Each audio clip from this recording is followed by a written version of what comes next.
ഏറ്റം സുന്ദരമായൊരു മാസം ദുൽഹജ്ജല്ലേ, ഏകയിലാഹിൻ കാബാലങ്കൃതമാവുകയല്ലേ.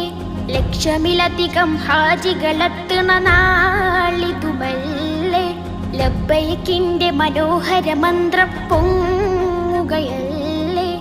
ഏറ്റം സുന്ദരമായൊരു മാസം ദുൽഹജ്ജല്ലേ, ഏകയിലാഹിൻ കാബാലങ്കൃതമാവുകയല്ലേ.